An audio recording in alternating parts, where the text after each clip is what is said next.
Break के बाद स्वागत है आपका सी न्यूज भारत में। खबर भिवंडी से है, जहां शहर के धोबी तालाब स्टेडियम के पास रास्ता चौड़ा करने के प्लान पर 9 परिवारों का आशियाना उजाड़ दिया गया, जिसके कारण 9 परिवार अब रोड पर रहकर मदद की गुहार लगा रहा है और महानगर पालिका प्रशासन के गलत रवैये से ये परिवार बिलख रहा है, क्योंकि महानगर पालिका प्रशासन द्वारा रास्ता दुरुस्ती में गरीबों का आशियाना उजाड़ा गया है और अमीरों को बचाया गया है। यही कारण है कि महानगर पालिका प्रशासन पर अनेक सवाल खड़े हो रहे हैं। वहीं जब 9 परिवारों का आशियाना उजाड़ा जा रहा था, तब भाजपा विधायक महेश चौगुले उनका हाल जानने तक नहीं आए, लेकिन जब 4 दिनों से परिवार रोड पर बैठकर मदद की गुहार लगा रहा था, तब इसको देखते हुए आज विधायक आए और उनकी मदद करने के बजाय ये कह दिया कि इन परिवारों के पास घर है जो इन्होंने किराए पर दिए हैं। बता दें कि जिस विधायक को इन्हीं गरीब लोगों ने विधायक बनाया है, आज वो इनके समर्थन में नहीं है।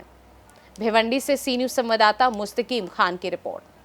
बता दें कि भिवंडी महानगर पालिका प्रशासन पर रास्ता दुरुस्ती के मामले में पहले भी कई गंभीर सवाल खड़े हो चुके हैं, पर भिवंडी महानगर पालिका प्रशासन अब तक कोई सबक नहीं ले पाई है। वहीं कुल मिलाकर अब इन परिवारों का दर्द कौन सुनेगा और कौन इनको इंसाफ दिलाएगा, ये देखने वाली बात होगी। भिवंडी शहर के धोबी तालाब स्टेडियम के पास में रोड वार्डिंग का जो काम चालू है, इसको लेकर के 25 तारीख को महानगर पालिका द्वारा कुछ लोगों का घर जो है तोड़ दिया गया, जो कि बारिश का समय है।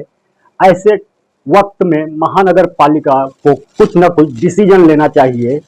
आज पूरा परिवार जो है उस रोड पे जिन जिन लोगों का घर टूटा हुआ है, आज वो बेघर हो गए हैं और यहाँ पर सब लोग मौजूद हैं। हम उनसे जानेंगे क्या कहेंगे सर। क्या कहें, इतनी मुसीबत में हम यहाँ पे पड़े हैं और हम पर इल्जाम लगाया जा रहा है कि हमारे पास फ्लैट है।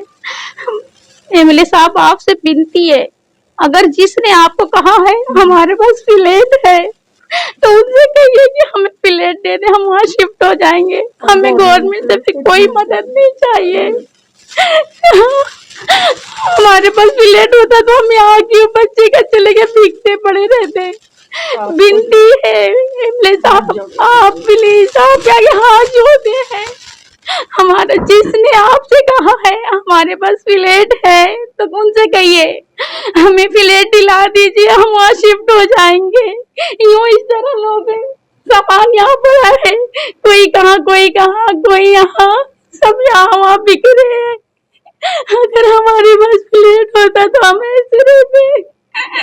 प्लीज हमारे ऊपर इल्जाम ना लगाए कि हमारे पास फ्लैट है।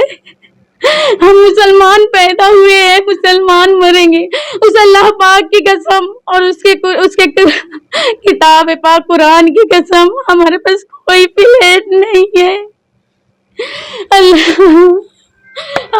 तो ये जो महिलाएं जो आज रो रही हैं, बिलक रही हैं, इसका मेन कारण ये है कि जो एमएलए, जो इधर के एमएलए हैं, महेश चौगुले जो भाजपा के एमएलए हैं, उन्होंने 25 तारीख की कार्रवाई हुई 25 तारीख को, तब तो वो नहीं आए और आज पहुंचे इनका दर्द जानने के लिए, तो ऐसा आरोप लगा के चले गए कि इनके पास फ्लैट है पर ये अपने घर में नहीं जा रहे हैं। आज इनके आंसू को देख करके क्या उन नेताओं को शर्म आएगी जो इस तरीके की राजनीति करके ऐसे गरीब परिवार पर आरोप लगा देते हैं। सवाल ये है कि क्या जब इनका घर टूट रहा था उस वक्त ये एमएलए साहब कहाँ थे? क्या उन्होंने जानने की कोशिश किया कि ऐसे बरसात के वक्त में इन परिवारों का घर उजाड़ना ठीक है या नहीं? और भी लोग हैं, उनसे भी जानना चाहेंगे। कैसा महसूस हो रहा है, आप लोग यहाँ पर हैं? बहुत बुरा। अब मैं यही कहूँगी कि जो भी हमको बदनाम कर रहा है, एमएलए साहब से मैं यही दरख्वास्त करती हूँ कि जो भी आपको बोला है उसको भी आप सामने लाइए कि हमारे पास, आप लोग कहते हैं कि उनके पास फ्लैट है और वो भाड़े पे दे के झोपड़े में रह रहे हैं। अगर जिसने भी आपको कहा है उसे सामने लेकर आइए। मैं आपसे विनती करती हूँ कि उसको सामने लाइए कि हमारे पास फ्लैट कहाँ है और लेकर चलिए कि किधर है वो बताइए। को बोलो कि हम क्या करें, हमारे पास तो फ्लैट नहीं है। हमारे पास अगर फ्लैट रहता तो हम अपने बच्चे लोग को लेके बारिश में यहाँ रहते हैं। जो आपको बोला है कि फ्लैट है इनके पास, उनको हमारे सामने लेके आओ, हमारे सामने लेके आओ, हमको हमारा फ्लैट दिला दो, हम यहाँ से अपनी फ्लैट में शिफ्ट हो जाएंगे। नहीं तो हमारे ऊपर अल्लाह है, नीचे बंदे हैं, वो जो बोलेंगे वही करेंगे। हमको हमारी फ्लैट दिला दो, हम अपने फ्लैट में चले जाएंगे। जो बोला है उसको हमारे सामने लेके आओ, उसका नाम बताओ। तरीके से ये पूरा परिवार आज रोड पर है। इनके घर को तोड़ दिया गया है, इनका घर उजड़ चुका है। महानगर पालिका क्या अपनी गलत नीतियों के कारण इनके घर को उजाड़ी है? ये एक अपने आप में बड़ा सवाल है।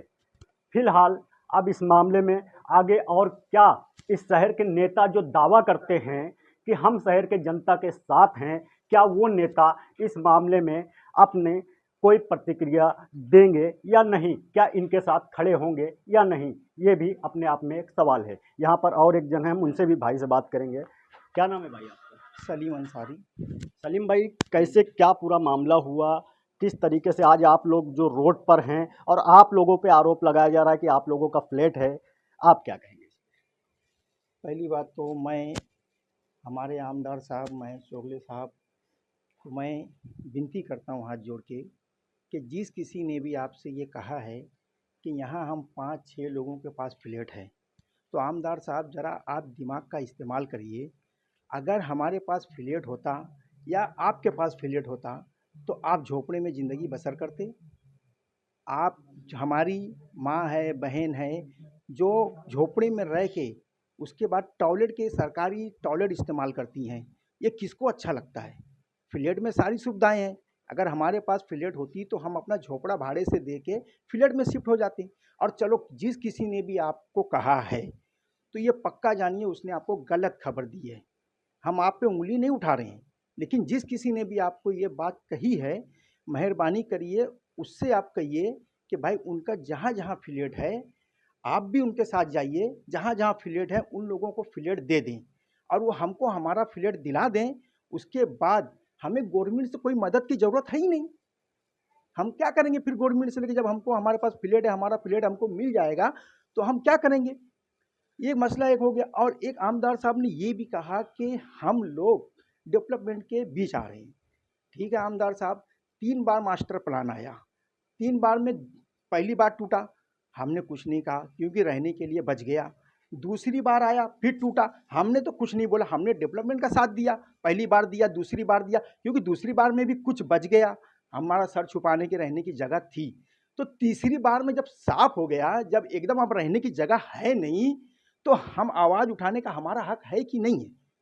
पहली बार तो आपको हमारे साथ खड़े रहना चाहिए।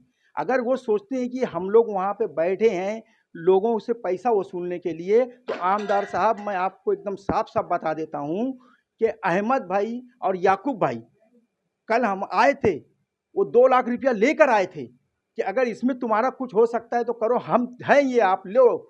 लेकिन हम लोगों ने उनको साफ इनकार कर दिया कि हम लोग इसके लिए नहीं बैठे हैं, पैसा वसूलने के लिए नहीं बैठे हैं, हम लोग अपने हक के लिए बैठे हैं।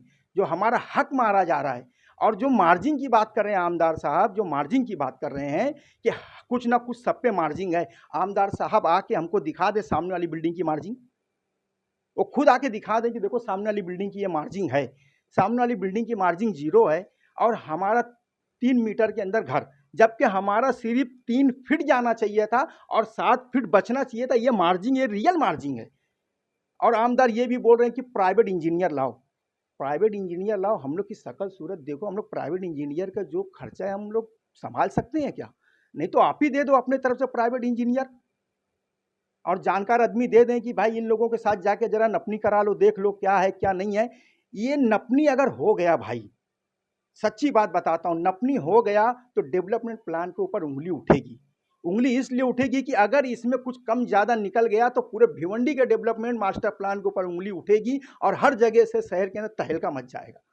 अब दूसरी बात जो उन्होंने कहा कि भाई अपना उनका फ्यूचर जैसे था तैसे निकल गया, ठीक है, वो तो बोले हमारा फ्यूचर जैसे था निकल। बच्चे के बारे में सोचो, बच्चे के बारे में आदमी जब सोचेगा जब उसको रहने के लिए घर होगा। तुम तो बच्चे को रोड पे ला दिए, सर पे से छत चला गया, जमीन चली गई, तो बच्चे का फ्यूचर कैसे सोचेगा आदमी? बच्चे का फ्यूचर तो वैसे ही चला गया। अब बंदा कमाएगा, फिर बंदा घर बनाएगा, तो बच्चे का फ्यूचर नहीं लाए, कहाँ से बच्चे का फ्यूचर बनेगा? आप खुद ही सोच लो। बस इतना मैं कहता हूँ कि जिसने भी कहा है कि फ्लैट इन लोगों के पास है, मेहरबानी करके उसको आप आगे लेकर आइए। इसमें फुल सियासत 2 लोगों की है, 2 लोगों की फुल सियासत है। इसमें शकील पापा कोई रोल नहीं, मुख्तार मोहम्मद अली खान का कोई रोल नहीं, लेकिन इरफान वारमेन और लुमान सेठ, इन लोगों का किरदार है। क्योंकि उनका बंगले से हमारा झोपड़ा निकल गया, उनका बंगला फ्रेंड पे आ गया, वो सामने आ गए, और इरफान वारमेन भी उनके चाहते हैं। आज इतना दिन हो गया, जब कुछ हो गया, जब आज खासदार साहब आए, आमदार साहब आए, फिर उसके बाद उसी इरफान वारमेन नजर आ गए। अगर हमारे हमदर्द होते तो तुम जभी से जिस वक्त टूट रहा था तुम खड़े थे, उसी दिन से आज तक हमारी लड़ाई इरफान वारमेन लड़ते। बहुत चहीता काउंसलर था मेरा, वो बहुत चहीता था, बहुत इज्जत करता था, लेकिन मेरे को नहीं मालूम था कि कहते हैं ना कि बहुत अच्छा दोस्त है, लेकिन उसी दोस्त ने पीठ के ऊपर छुरा घोंप दिया है, पीठ के ऊपर छुरा घोंप दिया है। वो कल वो हमारा हमदर्द था, हर जगह उसकी इज्जत करता था। इसमें सबसे बड़ा रोल जो है, जिस पे भरोसा था इरफान वारमेन के ऊपर, उस इरफान वारमेन ने पीठ पे छुरा घोंपा है। उसने खड़े रह के मेरी चाल तोड़वाई है।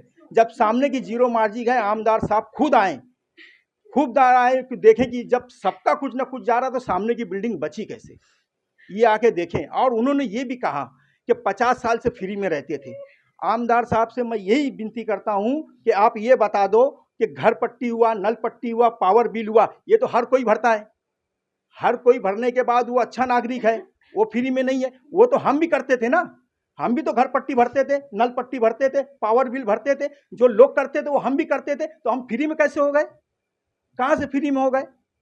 बस आमदार से इतनी विनती है कि जिस किसी ने आपको झूठ बोला है कि उन लोग 5-6 लोग के पास फ्लैट है, तो उन्हीं लोग से आप मेरा फ्लैट निकाल के दे दो, मैं सबको लेके चला जाता हूँ, सबका फ्लैट दिला दें।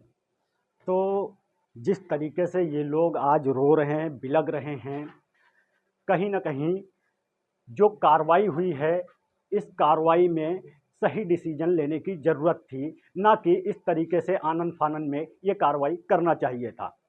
फिलहाल जो आमदार महेश चौगुले ने कहा कि इनके पास फ्लैट है, ये सीधा सीधा उसे खारिज कर रहे हैं कि हमारे पास कोई फ्लैट नहीं है, अगर हमारे पास फ्लैट है तो हमें दिला दीजिए।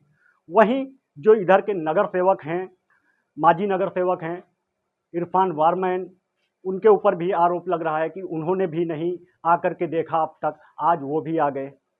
तो क्या जब कार्रवाई हो रही थी, जब ये परिवार चिल्ला रहा था, मदद की गुहार लगा रहा था, शासन प्रशासन से रिक्वेस्ट कर रहा था, उस वक्त ये नेता कहाँ थे? सवाल ये उठता है। जो नेता वोट मांगने के लिए हर दरवाजे पे जाते हैं, वो नेता कहाँ पर सोए हुए थे?